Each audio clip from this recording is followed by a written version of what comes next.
Hey, what's going on, good people? Thank you for your time and patience as we navigated some technical difficulties. Y'all know the vibes. Well, I'm super excited though because this panel is going to be really amazing, talking about navigating the tech hiring maze. I know I'm interested in figuring out a pathway into better ways to get into this career. My guest is Danny Cohen, who's the president of Roc Search Incorporated, a leading specialist in technology and engineering staffing in the US. With over 23 years of experience building world-class STEM talent communities, Danny is an amazing speaker who's going to give us a lot of insight into his strategies for navigating the tech landscape. So without further ado, Danny, welcome. And I know y'all are in for a treat. Thank you, Cam. I'm going to present to the audience now, I believe. Let me get my presentation up. Here we go, and welcome everybody. It's a pleasure to be here, and thank you, CodePath, for having me. So firstly, I just want to welcome all of you, and wherever you are in the world, it's lovely, as I mentioned, to be here, and also appreciate all of you giving up your precious time for the next hour. My name is Danny Cohen, and I'm going to be talking about navigating the tech hiring maze and really proven strategies to stand out and get hired. Before we kick off, I would love everyone to put your location in the chat box. So where are you? I want to know how far we are reaching today.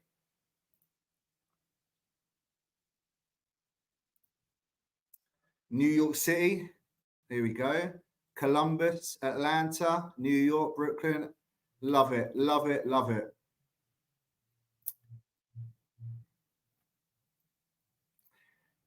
And the other thing I'd love to get everyone to do today is just to put in one thing that you would love to get from this session. So for instance, as you can tell by my accent, I am in Austin, but I am English. And my goal today is to give as many tools to get a job and stand out to get hired. So if I go to the next slide, I'm just going to talk through what the agenda will be. So I'm going to tell you a little bit about who I. Why would you listen to this British guy? Then I'm going to talk about a program that we created that was born out of a non-profit that I was part of, which has helped thousands of students and really anyone who's looking for a job in technology. And then I'm just going to break it down into the 4 steps: building a brand, the art of storytelling, your network is your net worth, the plan.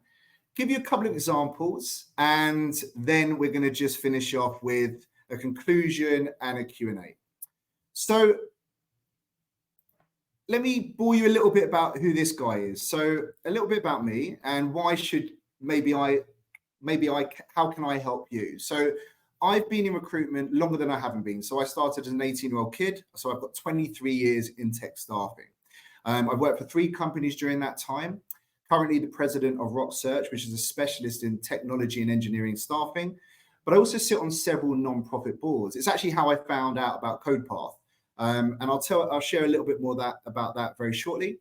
I recently got voted 4th in the world in staffing, and I won DEI Influencer of the Year. So it's really important for me to give back, and you'll hear that throughout my purpose and passion within the presentation. Also a little bit about me. I have impacted over 100,000 of lives, whether it's finding jobs, and I pretty much know someone at all the top organizations in the US because I work with most of them in terms of staffing their jobs. But also, why do I do this? The thing is, I do this, and this is free because my mum is my queen. And I've always really wanted to help people out because I watched my mum suffer for many years without the support of a community, the support of others. And I feel it is because I'm so privileged now that I have to create pathways for others, the underserved and underrepresented, or those who are really finding their first job in recruitment or in technology. I do this because it is my why, and it does bore out from when I started as a kid. So what I'm going to teach you today is a little bit about my journey and how I've helped people through this. And there is a famous quote. It is, give a man a fish and you feed him for a day. Teach him how to fish and you feed him for a lifetime. It's not the most diverse sentence, but the point here today is I'm not exactly going to give you a job, but I'm going to give you the tools that allow you to find a job forever. Before I get into that, again, a little bit about me. I do have a lovely son and wife. We live in Austin, Texas. We lived in Amsterdam before that for 10 years, and I'm originally from London. I'm a massive fan of Tottenham Hotspur Football Club, but it shows how much I'm committed to this because they're playing right now and I'm not watching them. I have recorded them. Geneva, I can't believe you're a Liverpool fan, but hey, no worries, you can have a number 2. And then so that's a little bit about me. I do love to travel. I love to eat at the best places. I'm a bit of a foodie, and you can tell by my hips. But that's where we'll move on from the next slide. So here's a guy called Claude Jones. So about 4 or 5 years ago, someone came to me. He was the head of Walmart Labs in San Diego. And he was also the CEO of a company called the San Diego Tech Hub. And he approached me because we were working with them, helping them with their mobile applications. And he asked me to join his nonprofit. And he specifically said, can you help our community of 4,000 to 5,000 people who really need help to find a job?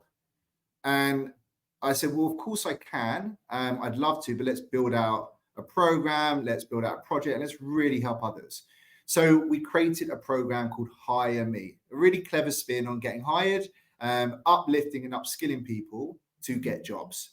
And, you know, it's all very well and good of me telling you how great I am, but here are some testimonials from people who have gone through the program as students, either from CodePath or from San Diego Tech Hub, who have actually got jobs through the program. And you can see, for example, Ty, he's now working at Google.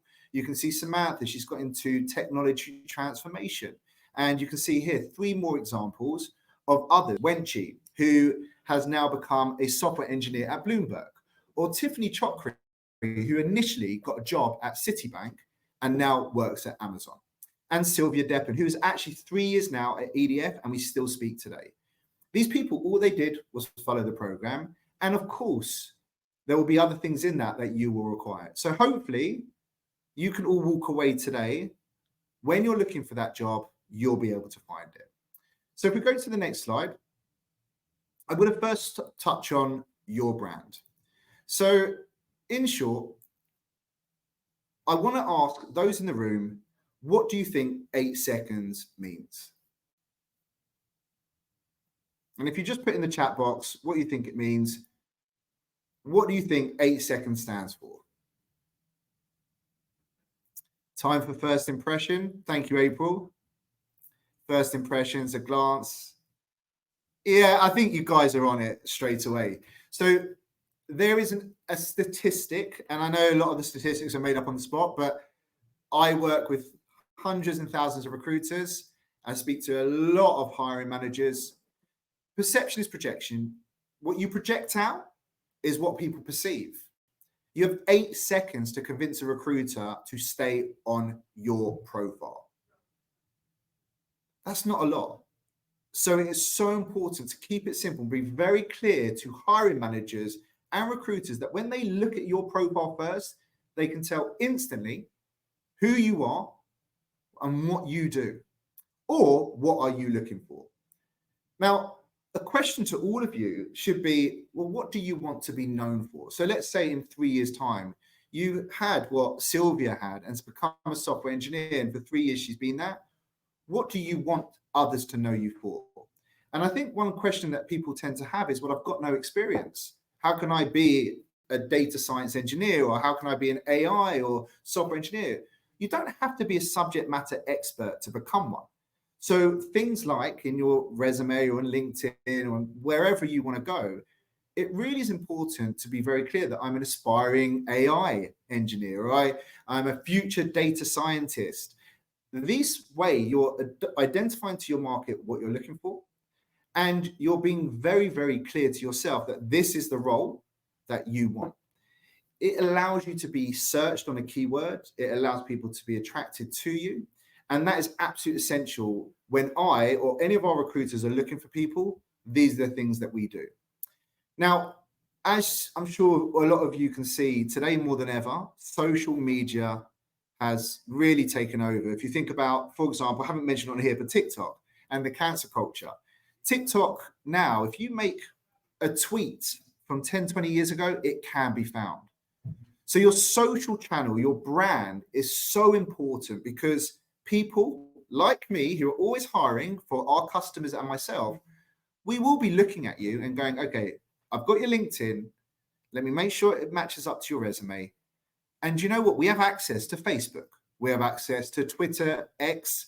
Now more than ever, it's so important that you are building your brand today for that better tomorrow, because people do look at your LinkedIn. And it is so important to be aware how crucial it is to make that right first impression. Now, of course, that's through a social channel.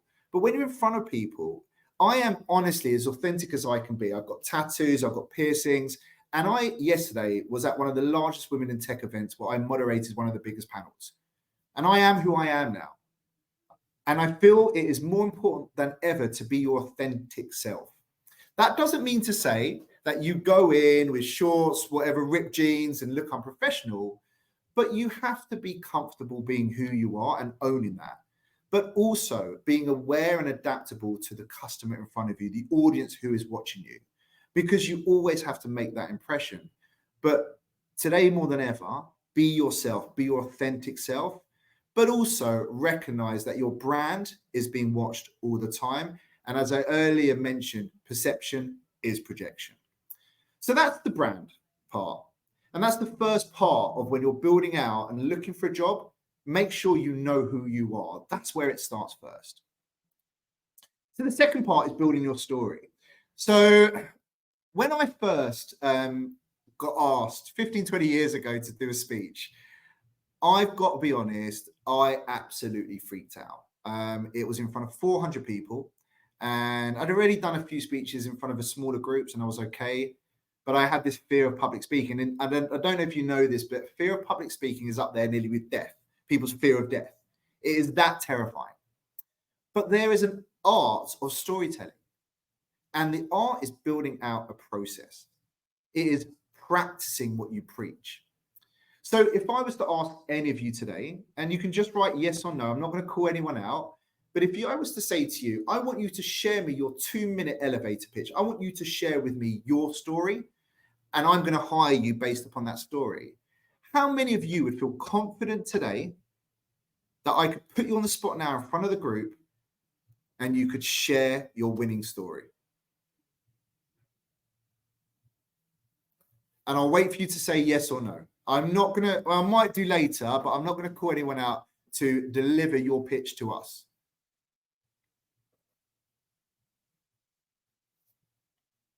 Thank you, April. Thank you, Amir. And look, no's, it's not a problem at all. This is why we're here today. And April, 30 seconds is the elevator pitch, but it's when you get asked that question. Imagine someone goes, hey, I've seen your resume. I would love to have a chat with you. And they go, April, tell me a little bit about yourself. That is your chance to give them the best things about you. And what I always say to people is imagine it's like a film trailer. That for me is where you go, hey, I'm going to tell you the best things about me. I'm going to tell you the things about my resilience. I'm going to talk to you about what makes me so special.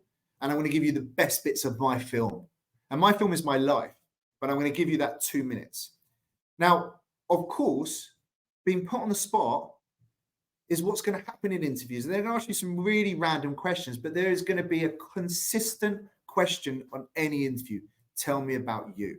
Tell me about your story. Tell me about why you're here today.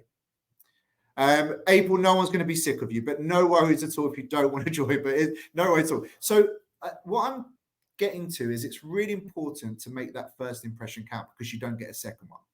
And what I do, and many should do, write it down or type it out and practice until it becomes perfect. Practice it in front of a mirror. Practice it in front of people you feel really comfortable talking in front of.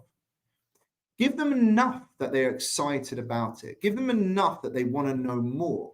Don't give them everything. Make them curious, but make them excited to want to know who this amazing person is in front of them. Now, again, statistics can be very, very different depending on the year. But I know myself, and it's terrible, but a first impression counts. And sometimes we as human beings do make judgments very, very, very quickly. And then doesn't mean they're always reality.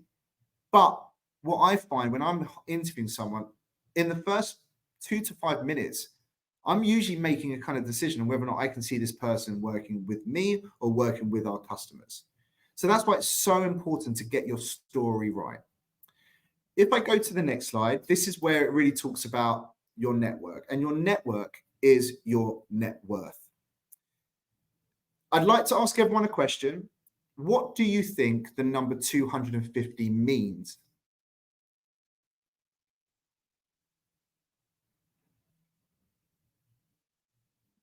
So the question is, on building your network, what do you think 250 may mean?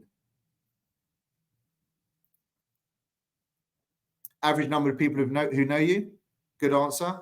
Rejection, 250 rejections. Fair enough. Good answer. Connection request. Brilliant. Minimum of connections. Number of characters in your introduction. Number of people you know face to face. LinkedIn, Mr. Danny. Fair enough. I like that. So the number 250 LinkedIn connection. Thank you. So right now, I have 30,000 connections, and that's the maximum you're allowed to have. So you can connect with me. I'm always trying to move and shake my connections to make sure they're relevant. So I'm always cleansing my data or cleansing my connections. But for example, I met 125 of my connections just yesterday when I was at this Women in Tech conference where I was moderating a panel for women in tech. But the number 250 is, there you go, Erin. It is how many, a couple of years ago when we were looking at it, it was how many applications are made before you get a job on average in the United States. When I started in recruitment 23 years ago, in my first 6 months, I spoke to 1,000 managers. I didn't even place one candidate, not one candidate. I wasn't focused on the right market. I was trying to call everybody and their brother, mother, son, and daughter. I wasn't focused on the right people. But when I did, I started to really recognize that building my market, building my network couldn't be more important. Identifying people that are relevant to me. So for instance, I saw someone earlier was a data scientist. You should be right now adding managers who are in the data science field.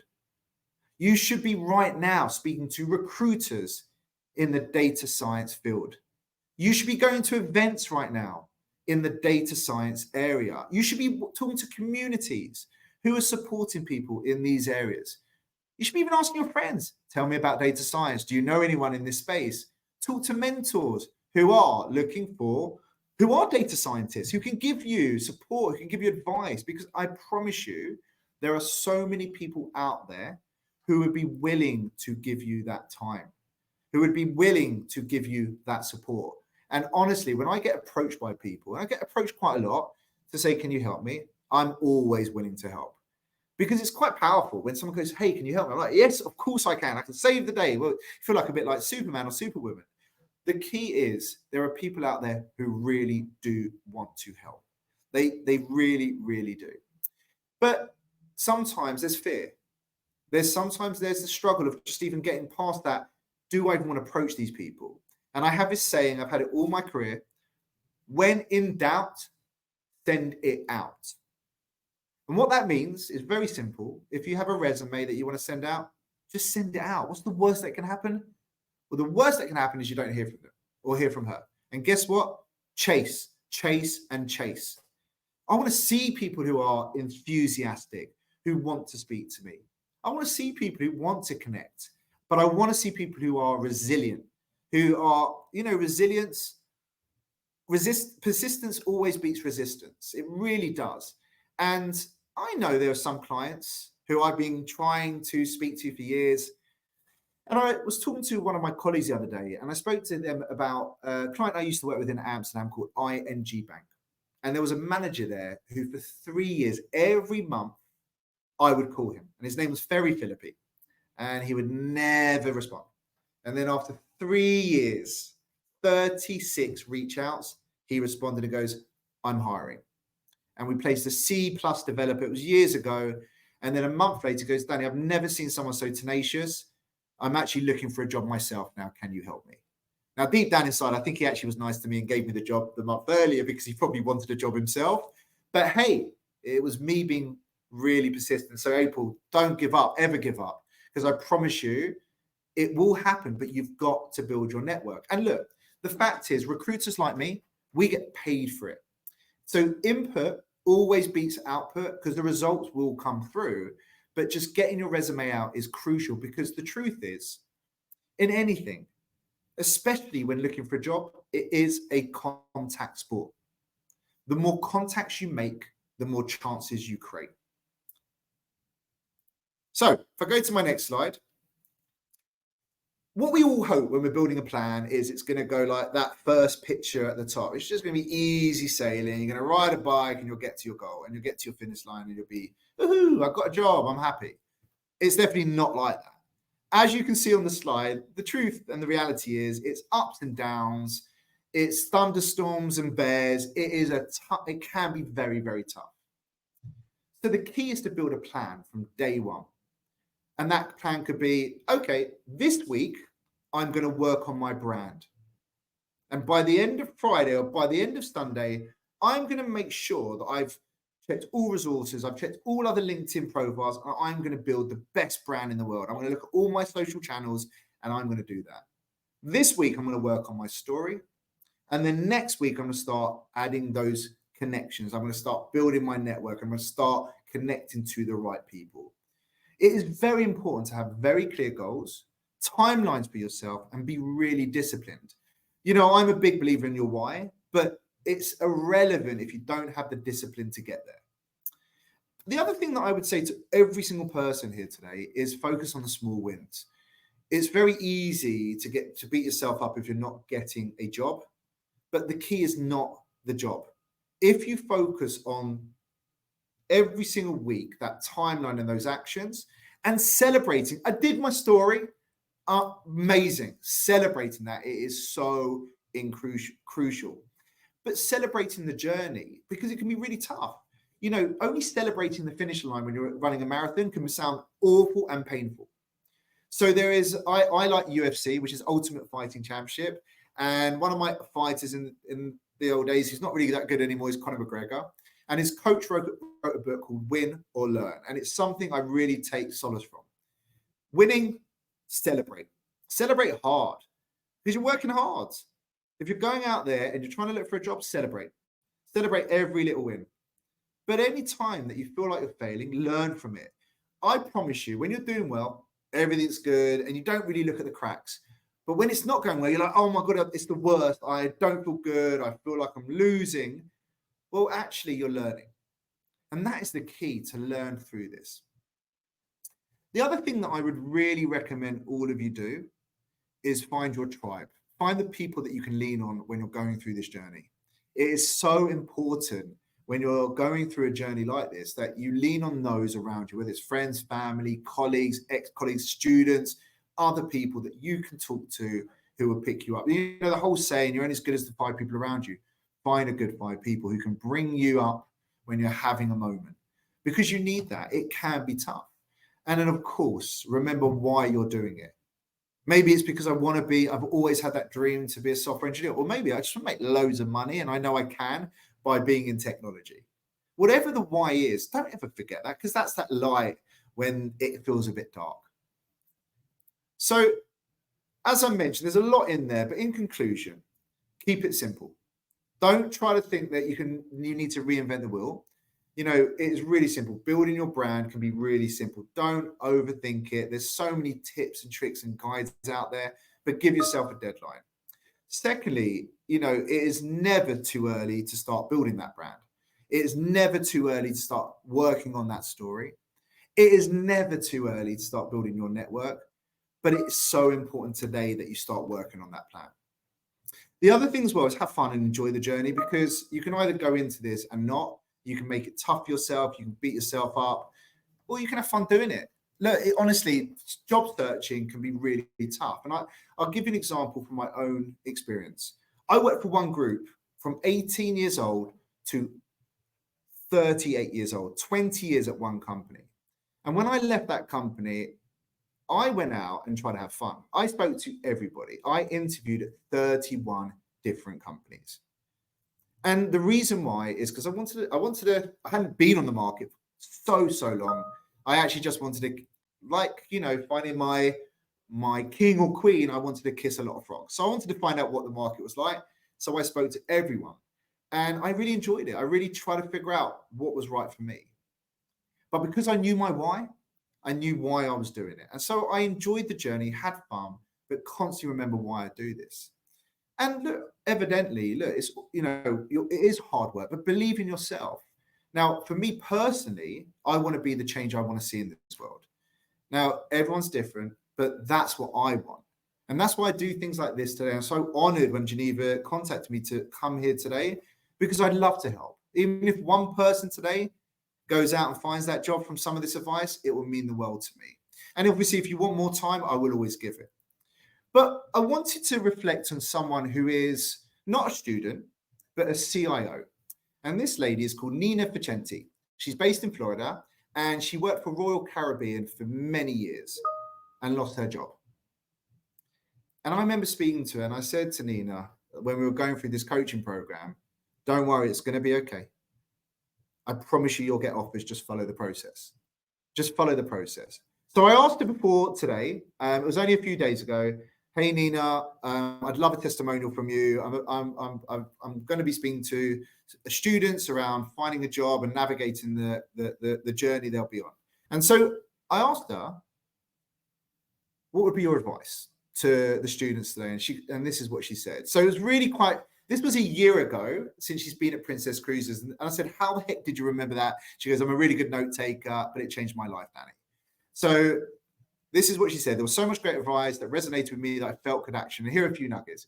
Recruiters spend 8 seconds on a profile. Keep it simple, relevant, and engaging. LinkedIn, source good testimonials and recent recommendations. And what that means is all the projects you're working on, all the students you're working with, all the professors, whatever it is, get testimonials, get recommendations, get referrals.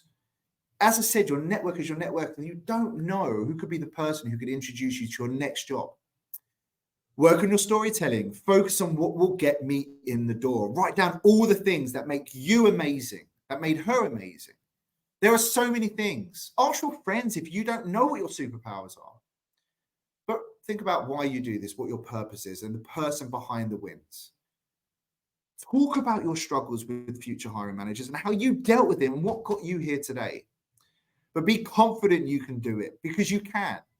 There's a really good film called Good Will Hunting. Sometimes things aren't your fault. Sometimes things are out of your control. But what is in your control is believing in yourself. And if you don't, come to me and I will give you that confidence. And as Nina said, to accomplish it, I had to do this. And the reason why I am so perfect for you when in front of customers. And one thing I did say, and I did say to her, was 80% of the time, all of you should have a core story. But 20% of the time, you'll be meeting a different client, whether it's Google, Amazon, Salesforce, it doesn't matter. So 80% should be core, but then 20% should be relevant and sold back to the person in front of you. Sell to their needs because you want the job. Make them feel like the most important person in your life because you want the job.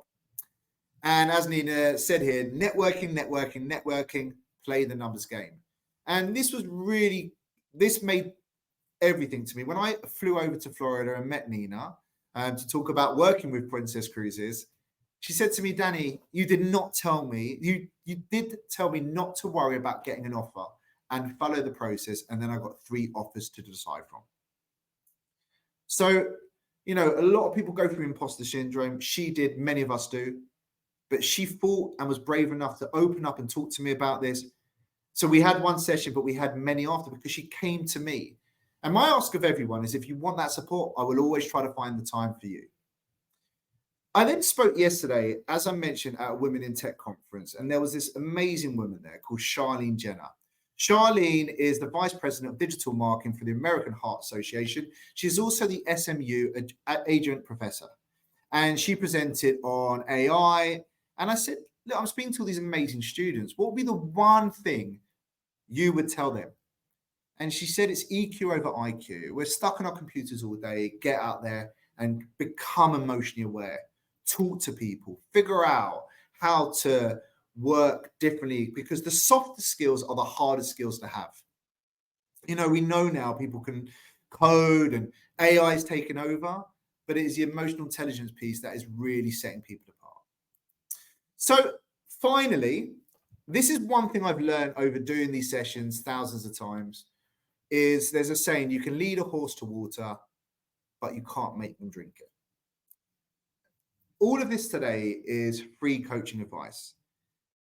I've only done this job in my career, and there is nothing I can give you advice on apart from recruitment and how to find a job, because that's what I have to do every single day. I have to teach people, my recruiters, my business developers, to go out there and how to find clients to hire and then find candidates for them. But I can give them the opportunity. It's up to them to take advantage of it. And it's the same to every single person today. So we're going to go into a Q&A, and I'd love to see if there's any question. I can see there's a few in the Q&A box, but the final slide is kind of just maybe some questions that you may have. When I typed into ChatGPT, frequently asked questions, and on what students may be struggling today, these were the main 8 ones that came back.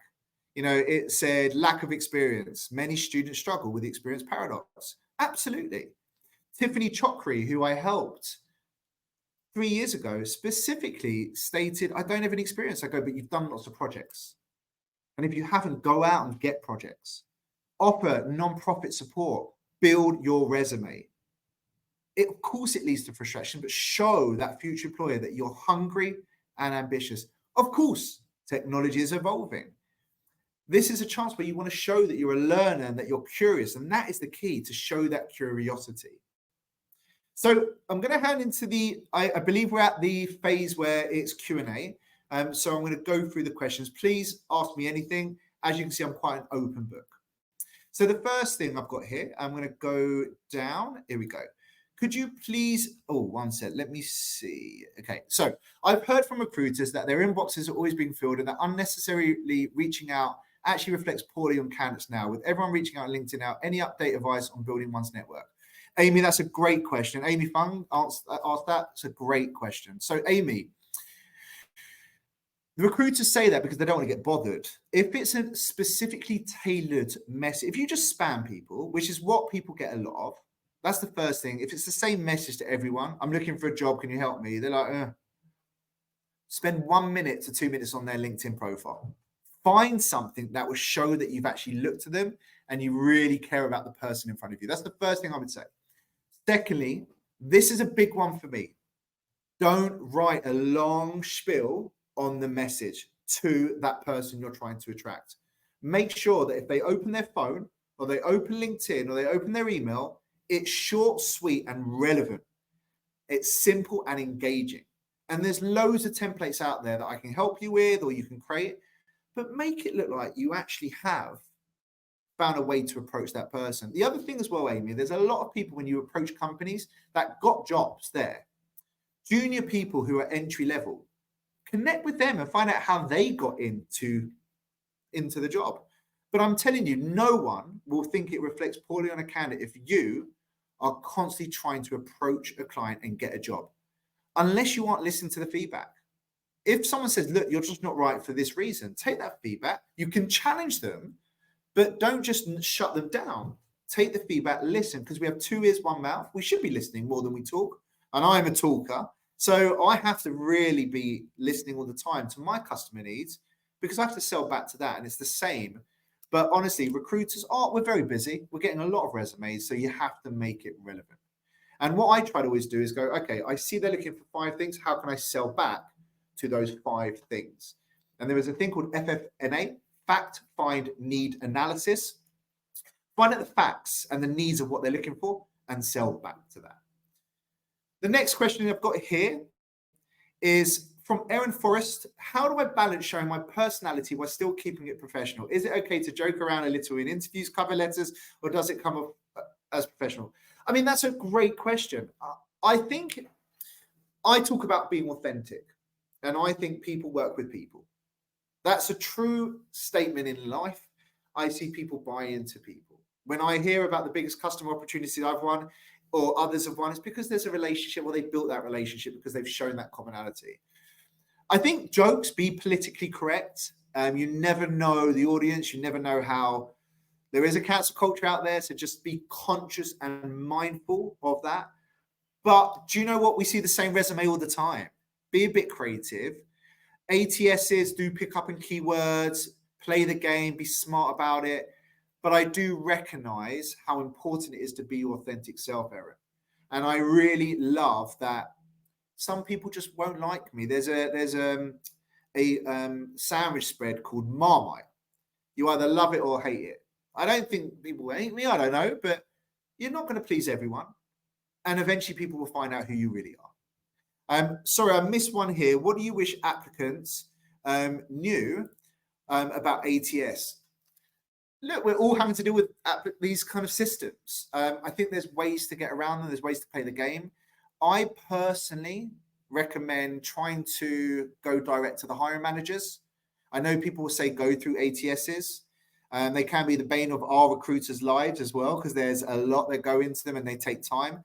Personally, when I'm looking for a job, my personal approach is not to go via portal. Try to find the hiring manager, try to find the recruiter, try to speak to someone, even if you send it through to an ATS, because it can feel like it goes into a black hole. The truth is, April, I worked in recruitment for 23 years, as I've mentioned before. I try to not work with customers if they have to go via a portal system. I want to know who the clients I'm working with. And I don't care if it's eBay, Walmart, sales. I work with the line directly. That's my choice. Doesn't mean it's everyone's choices, but there are so many tips and tricks that you can do to not manipulate in a negative, but manipulate in the right way. I have a 15-minute phone screen with HR tomorrow. Any tips? Yes. Here's 3. Okay. Firstly, find out who you're interviewing with and try to do as much research on the individual to have questions both about the business and the individual you're meeting. HR is about human resources. Yes, they're about the humans, but they're there to protect the company. So remember, HR is really about protecting the organization to do the right thing. So check the values of the company. Check what they are looking at in their principles. They will love you to say that. Talk about things that they are going to want to talk about. Get them excited. If it's a 15-minute phone screen, be punchy and maybe ask some really direct close questions rather than open questions, so you get straight to the point. But what I always say, Mariella, at the end of every interview, and it's a bit of a white lie, I always tell the client in front of me, if I was interviewing, tell them that they are your preference, but you do have other things on, but this is your preference, because for 2 reasons. One, you want to create urgency. You don't want them to go, oh, Mariella hasn't got anything on, we'll get back to you in a week.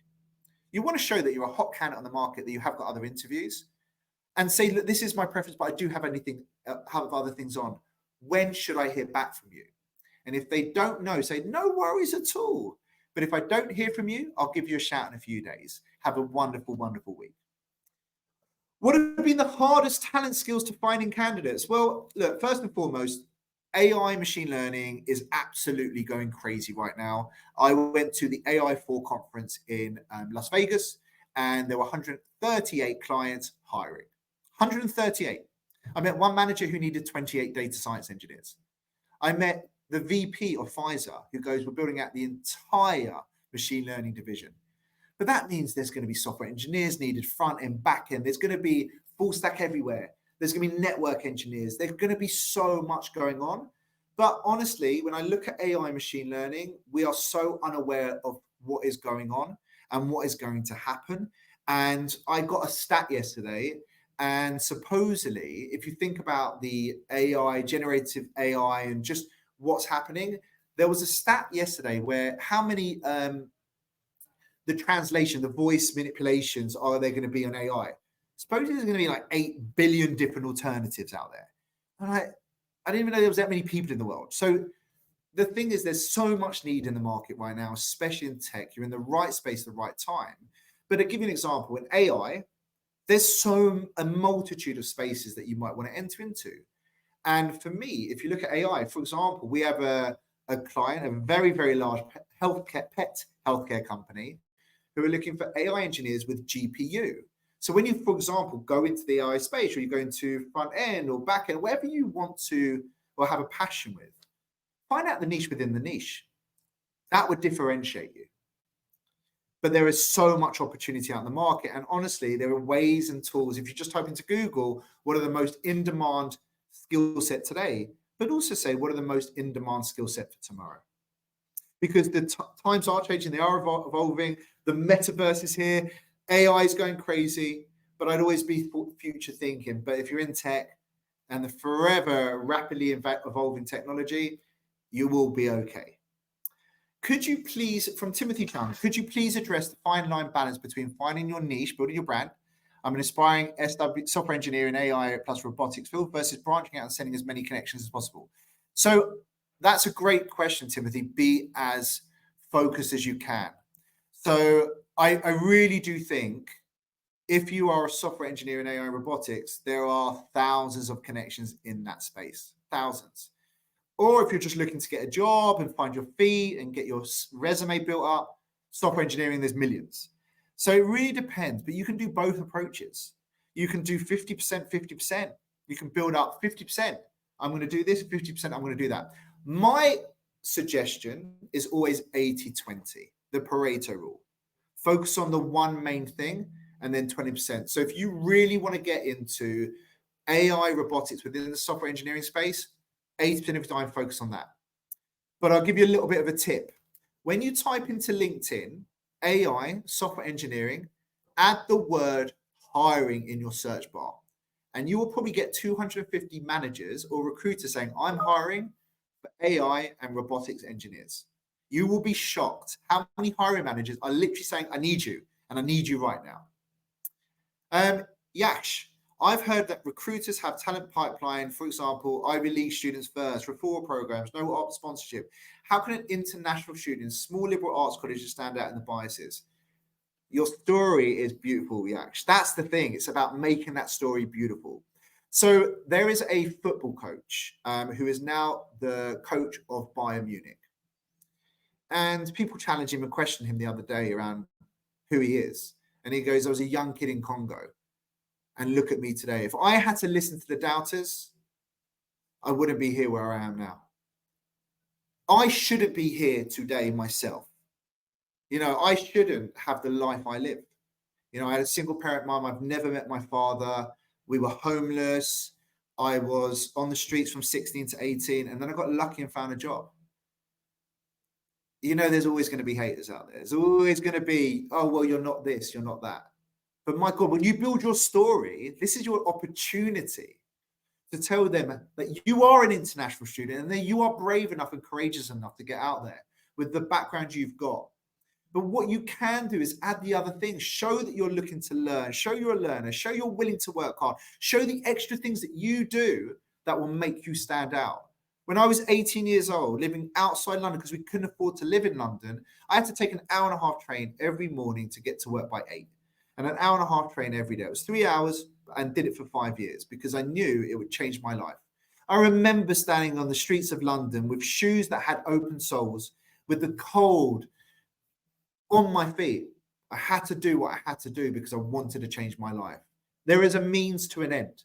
That doesn't mean to say it's going to be easy, but something worth it is not going to be. It's worth fighting for.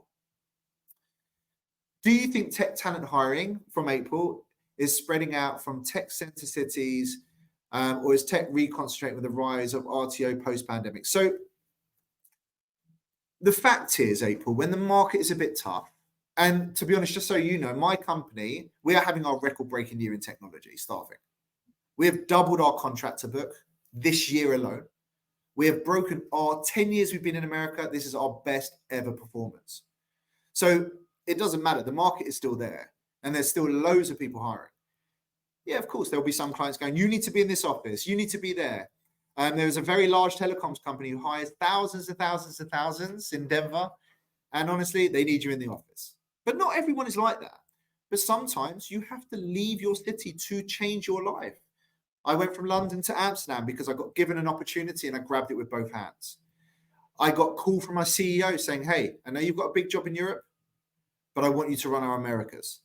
And I said, where do you want me to go? And he goes, Houston. And I go, ooh. So I not that if anyone's on the call and is from Houston, no offense. I like Houston. I've actually got a tattoo of Houston here. It's my story. But the truth is, I love Austin, Texas. So I lived there for 6 months to climatize, but I negotiated with my CEO and moved to Austin. The truth is, a lot of companies will want you to be in these tech cities. Austin is one of them right now. But I think you should companies should be much more flexible with flex working, because the fact is, if you want to be competitive and hire the best people, they could be anywhere and everywhere. I'm assuming with Cam coming to the Cam that my time is running out. So over to you, Cam. Well, I just wanted to say thank you, Danny, because you're just dropping gems back there. We were not throwing Cheetos on the screen, bro. We were just snapping. Oh boy, thank you, brother. I appreciate it, man. Can y'all give some love to my brother for all of the insight that he shared so far? Please drop some appreciation in the chat. And what I wanted to just call out with the little bit of time we have left is please fill out the survey. It helps us really create the best opportunities for y'all going forward. And I know that if you really enjoyed this session, we would love to continue to invite Danny back and have these types of sessions going forward. With that being said, I'm going to turn it over to our lovely host, Bobby D, for a quick video in a few minutes. And thank you all so much for your time and presence on this session. And we look to see you soon at the next one.